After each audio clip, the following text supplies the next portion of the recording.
It all started on a snowy Christmas morning when a lonely mechanic opened his shop for one last customer and found something far more powerful than work: a family. What would you have done in his place? Tell me in the comments before you hear what happened next. The morning light crept through the frosted windows of Carter's auto repair, painting soft streaks of gold across the worn concrete floor. Outside, snow drifted down in lazy spirals, settling over the quiet town like a blanket of stillness. Inside, the only sound was the faint hum of a heater and the rhythmic clink of tools being arranged by a man who had long grown used to the silence. Elliot Carter was 35, with hands calloused from years spent under hoods and engines, while the rest of the world celebrated Christmas surrounded by laughter. He stood alone in his modest garage, wiping grease from his palms with a rag that had seen better days. "Not everyone gets to take the day off," he murmured to himself.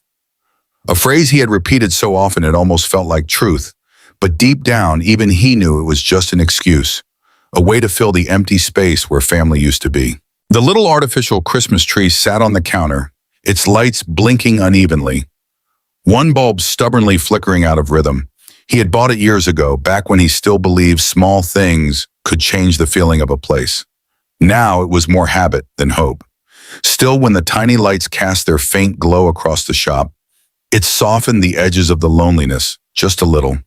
He poured himself a cup of lukewarm coffee, the kind that tasted more like metal than comfort, and leaned against the workbench. Outside, the sound of distant carols floated faintly through the cold air. Neighbors celebrating, children laughing, doors opening to welcome guests in from the snow. Elliot smiled faintly at the thought, though it did not quite reach his eyes. He used to love that sound. He used to belong somewhere. The old radio on the shelf crackled, searching for a station. Static. Then the soft voice of Bing Crosby filled the air, singing about a white Christmas. Elliot paused his work, the song stirring something he had not let himself feel in a long time. Nostalgia, maybe even longing. For a brief moment, the scent of motor oil and metal seemed to fade, replaced by the memory of warm dinners and the glow of a living room fire. But memories do not fix what is gone, he thought, setting the mug down and returning to his tools.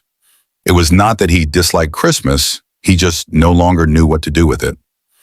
Yet, as he adjusted a wrench on an old Chevy engine, a faint smile tugged at his lips. Somewhere out there, people were sharing gifts, holding hands, whispering love. And though his life had grown smaller, though the world outside felt distant and glittering and far away, there was still a quiet peace in knowing he could keep something running. Machines, if not hearts. Elliot Carter did not expect this Christmas to be any different from the last. But sometimes the loneliest days have a way of surprising us. Sometimes all it takes is one broken car and one knock on the door to change everything. The snow had thickened by late morning, falling in heavy, silent sheets that muffled the sound of passing cars and turned the world beyond Elliot's shop window into a blur of white. He had just set down his wrench, rubbing his aching fingers for warmth, when the faint sputter of an engine reached his ears, uneven, desperate, and growing closer. A moment later, a sleek gray sedan rolled into view, its tires crunching over the snow before coming to an abrupt stop outside. Through the frosted glass, Elliot saw a woman step out, bundled in a long wool coat, her breath forming small clouds in the cold. She looked around as if unsure whether the shop was even open, then spotted the flicker of Christmas lights inside and hurried toward the door. When she pushed it open, a gust of icy wind followed her in. "Excuse me," she said, voice trembling from both cold and embarrassment. "I am so sorry to bother you on Christmas, but my car just gave up a mile down the road. I did not know where else to go." Elliot blinked, caught off guard by the interruption. It had been hours since anyone had stepped through that door. But then he saw the small figure standing just behind her, a boy, no more than 7, clutching a carefully wrapped present to his chest. His cheeks were flushed pink from the cold, and his wide eyes darted curiously around the shop. "You are not bothering me at all," Elliot said with a gentle smile. "Let us take a look at that car." The woman exhaled in relief, shoulders softening. "Thank you. Really? I am Claire Bennett," she said, extending a gloved hand. "And this is my son, Jamie." "Nice to meet you both," Elliot replied, shaking her hand before pulling on his coat. You picked quite the day for car trouble, huh? Claire gave a nervous laugh. Tell me about it. We were on our way to my parents' place. Jamie has been talking about Grandma's hot chocolate all morning. Jamie nodded solemnly, hugging his gift tighter. And I do not want to be late, he said, his voice small but firm, as if Christmas itself depended on their arrival. Elliot crouched by the hood, his breath mingling with the steam rising from the engine. The car looked fine at first glance, but a faint smell of burnt oil told him otherwise. When he lifted the hood, the damage was clear. A snapped belt, a mess of frayed rubber, and oil seeping in all the wrong places. Claire's face fell as she crouched beside Jamie. Is it bad? Elliot hesitated. It is not great, he admitted, but it is fixable. He glanced up, meeting her worried eyes. If you give me a few hours, I will get you back on the road today. Her relief was immediate, though a flicker of guilt crossed her face. You do that on Christmas? Sure, he said, straightening up with a faint grin. A kid has got to make it home for Coco, right? Jamie's eyes lit up, and for the first time, Claire smiled. Really smiled. It softened her whole face, made the cold seem less cruel. Thank you, Mr. Carter. You have no idea how much this means. Elliot waved it off. Go on inside, warm up a bit.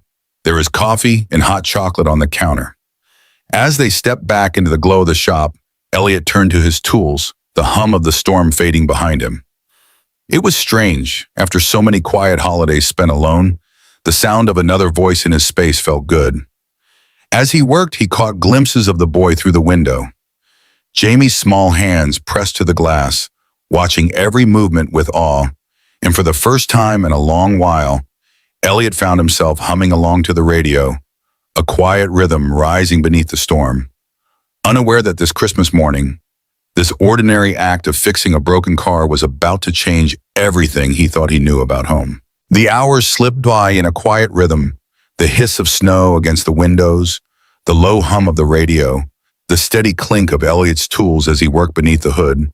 His breath fogged in the cold air each time he exhaled, even with gloves. His fingers had gone numb long ago. Yet he did not stop. Every bolt tightened, every wire replaced, felt like more than just fixing a machine. It was like holding on to something human, something that mattered.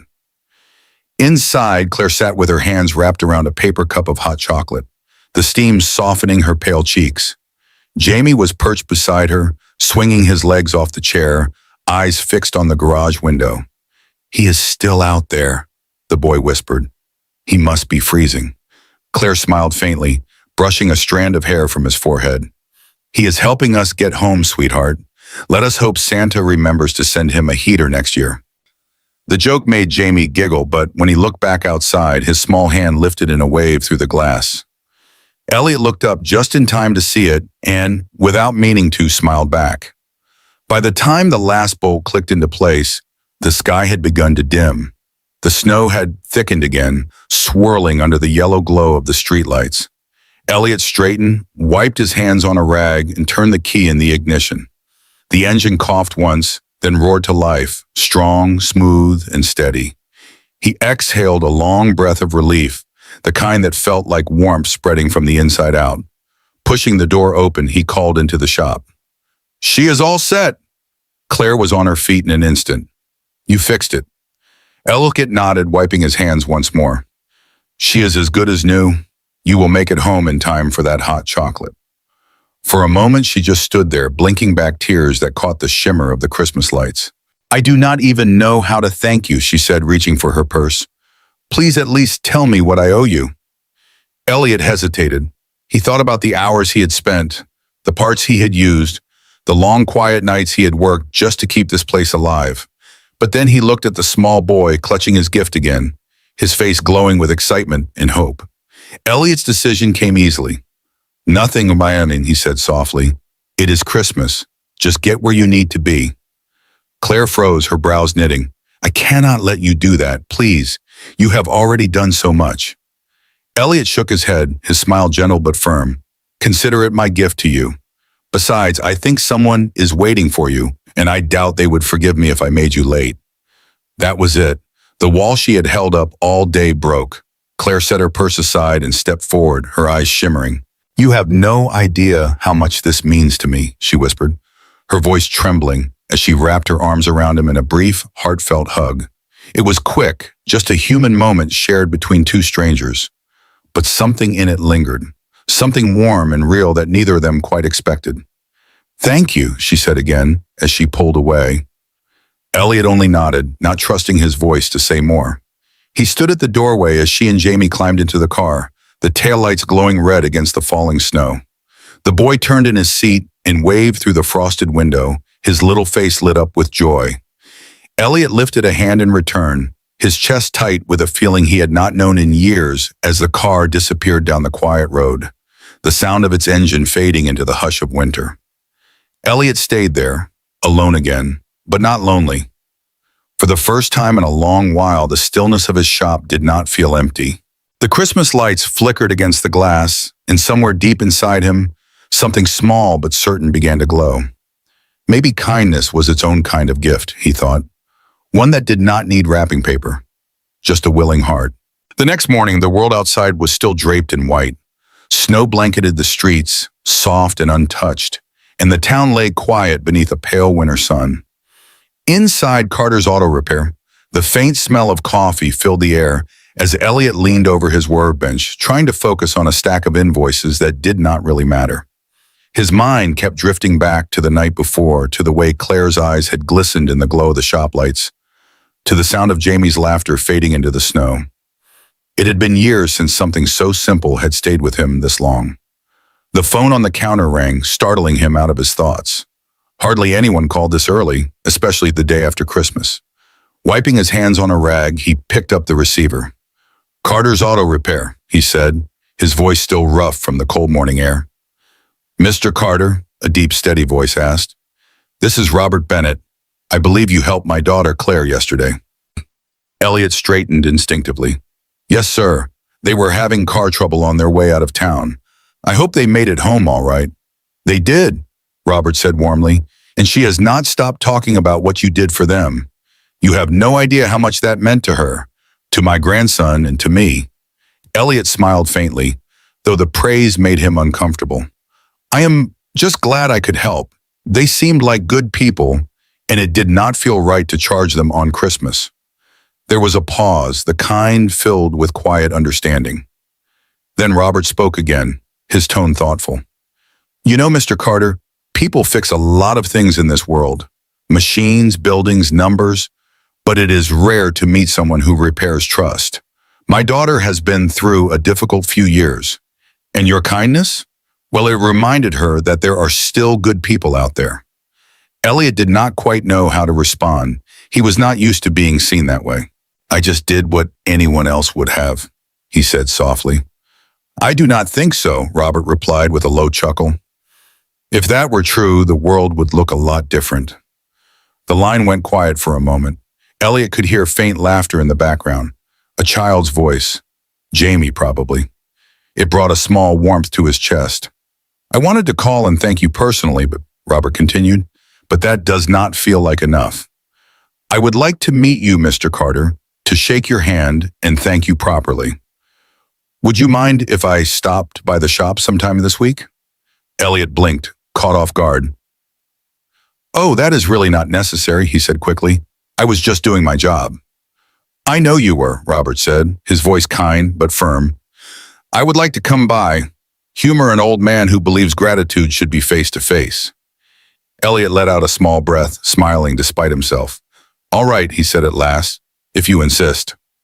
"I do," Robert replied, "and Mr. Carter, thank you again. You gave my family something I could not buy, and I do not forget things like that." When the call ended, Elliot set the phone down slowly, the words still echoing in his mind. He looked around the quiet shop, the same walls, the same worn tools. But everything felt slightly different now, warmer somehow. He poured himself another cup of coffee, gazing out through the frosted glass at the snow-covered road. Somewhere out there, a family was sitting around a breakfast table, safe and happy because of what he had done. It was not about money or recognition. It was about connection, about doing something good just because you could. And for the first time in a long while, Elliot felt seen, Not as a mechanic, not as a man who worked alone, but as someone who had, in some small way, made the world a little better. 3 days passed, and the world seemed to slip quietly back into its winter rhythm.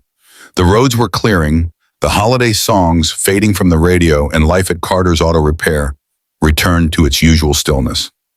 Elliot had almost convinced himself that the phone call from Robert Bennett had been the end of it. A kind gesture, a few kind words, and nothing more. That illusion broke one gray afternoon when the deep rumble of an unfamiliar engine echoed across the lot. Elliot looked up from beneath a pickup truck just as a sleek black SUV pulled into the snow-lined driveway. The door opened and a tall man stepped out, his presence commanding without needing to say a word. Silver hair framed a face lined by time but softened by kindness, and his long wool coat swayed gently in the breeze. "Mr. Carter," the man called, voice steady and sure. Elliot straightened, wiping his hands on a rag. "That is me. You must be Mr. Bennett." Robert smiled, extending his hand. "Please call me Robert. I hope I am not catching you at a bad time." "Not at all," Elliot said, shaking his hand firmly. "Come on in. It is warmer inside." The two men stepped into the small office. The heater buzzed in the corner, doing its best to keep the cold at bay. The smell of oil and coffee mingled in the air, but Robert did not seem to mind. He took a slow look around the room, the organized tools, the faded photographs on the wall, the small Christmas tree still flickering in the corner. "You have built something honest here," Robert said. "It reminds me of my first shop. A little smaller, maybe, but filled with the same spirit." Elliot smiled modestly. "It is home, I guess. I started with just a toolbox and a second-hand lift. It is not much, but it keeps the lights on." Robert nodded thoughtfully, his gaze lingering on the grease-stained floor as if studying more than just the space. "Claire told me you would not take a dime for helping her. That kind of decency is rare these days." Elliot shrugged, a little embarrassed. "It was Christmas. I was not going to take money from a mother and her kid trying to make it home." Robert's lips curved into a quiet smile. "That is exactly why I am here." He reached into his coat pocket and pulled out an envelope, setting it gently on the counter between them. "This is for you." Elliot frowned. "What is this, $5,000? Robert said simply. "A small token of appreciation for what you did for my daughter and grandson." Elliot's eyes widened. "Sir, that is far too much. I cannot take this." Robert raised a hand, calm and steady. "You can and you will. It is not charity, it is respect. I run a chain of auto repair shops across the state, and I know exactly what it takes to do what you do. Skill, patience, but most of all, heart. And you have got that in spades." Elliot blinked, trying to take in what he was hearing. "You own a chain of shops." Robert nodded. "Started 30 years ago with one garage, not much different from yours. Now I manage 12, but success does not mean much if you forget what it is built on. Integrity, that is why I wanted to meet you." Elliot looked down at the envelope, his hands hovering over it as if afraid it might disappear. "I do not know what to say." "Say you will think about what I am about to offer," Robert said. "I could use someone like you in my company, someone who cares about people as much as engines. If you ever want to grow, to take what you do to a bigger stage, there is a place waiting for you." The shop was quiet except for the faint hum of the heater. Outside, the snow began to fall again, soft and slow, like the world was pausing to let the moment sink in. Elliot had spent years fixing broken things, but no one had ever looked at him like this, as if he was something worth investing in. He swallowed hard, unsure if the warmth in his chest was disbelief or gratitude. I do not know what to say, Robert." Robert smiled, the kind of smile that came from wisdom and faith. "Just say you will think about it. That is all I ask." As he left, the bell over the door chimed softly, and Elliot stood in the same spot long after the SUV disappeared into the distance. The envelope still sat in his hands, heavier than it should have been. It was not just money, it was possibility. For the first time in years, he felt something shift inside him. Maybe kindness really did come back around, sometimes when you least expected it, and in ways that could change your life forever. The days that followed felt unusually quiet. The world had moved on from Christmas. But something inside Elliot had not. The envelope from Robert still sat in his desk drawer, untouched, the weight of it somehow heavier than the money inside. He had opened it once, stared at the bills, then closed it again, as if afraid to disturb whatever strange magic had placed it there. Every so often he would glance at the drawer, wondering if he had imagined it all. The black SUV, the firm handshake, the words that had stayed with him long after Robert left. Someone like you. By midweek, the snow had started to melt. The air held that in-between stillness of late December when the holidays fade, but winter still lingers. Elliot was changing the oil on a customer's truck when the sound of soft footsteps broke the silence. He turned and saw her standing in the doorway. Claire Bennett, wrapped in a navy coat, her hair dusted with snowflakes. In her hands, she carried a small wicker basket wrapped in clear cellophane, tied with a crimson ribbon. "Hi," she said, her smile gentle, almost shy. "I hope I am not intruding." Elliot wiped his hands on a rag, his surprise quickly melting into warmth. "Not at all. It is good to see you again. Everything running okay with the car?" She nodded. "Like new. Thanks to you." She stepped closer, setting the basket on the counter. "I just wanted to thank you properly. Jamie and I baked some cookies for you. Well, mostly Jamie. I handled the mess afterward." Elliot chuckled. "That is the hardest part." He lifted the corner of the wrapping and saw an assortment of cookies, a small bottle of sparkling cider, and a handwritten card tucked neatly inside. "You did not have to do this." "I know," Claire said softly, "but I wanted to." She hesitated, her gaze flicking toward the office door. "My dad told me he came to see you." "He did," Elliot said, leaning against the counter. "He is a generous man. Left me with more than I deserve." Claire's expression softened. "He told me what he offered." Elliot frowned slightly. "It is a big decision. I have been here so long it is hard to imagine being anywhere else." Claire nodded, her voice dropping into that calm, thoughtful tone that had comfort woven through it. "Sometimes the hardest decisions are the ones that lead to the best places. You gave us the kind of help most people would not even think of offering. Elliot, maybe it is time you let someone help you for a change." Her words settled in the air between them, gentle yet unshakable. Elliot did not know how to respond. He looked at her, at the way the light from the window touched her hair, at the kindness in her eyes. And for a moment, the shop did not feel so cold anymore.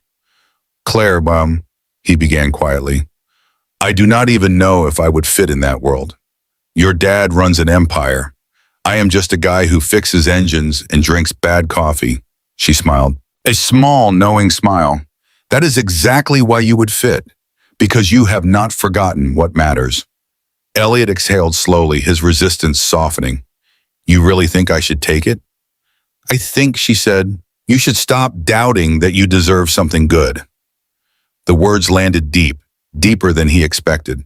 For years, he had built his life around staying where it was safe, fixing what was broken, never daring to want more. But now looking at her, hearing the quiet conviction in her voice, something shifted. Claire reached for the card from the basket and handed it to him. "Jamie insisted on writing the message himself," she said. Elliot opened it carefully. Inside, written in neat, uneven handwriting, were the words, "Thank you for giving us a Christmas miracle. Do not be afraid to share your gift with the world." He stared at it for a long moment, his throat tightening. "That is quite a message." Claire smiled. "He gets that from my dad." Then after a pause, she added softly, "And maybe from you." When she left, the shop fell quiet again, but it did not feel empty anymore. Elliot stood at the counter, the card still in his hand, the scent of cinnamon cookies filling the air. The words echoed in his mind, "Do not be afraid." For the first time in years, he wondered what might happen if he did not let fear make the choices for him. Outside, snow began to fall again. Light, easy, forgiving. It dusted the roof of the shop, the kind of snow that did not bury, only reminded you that change could be beautiful.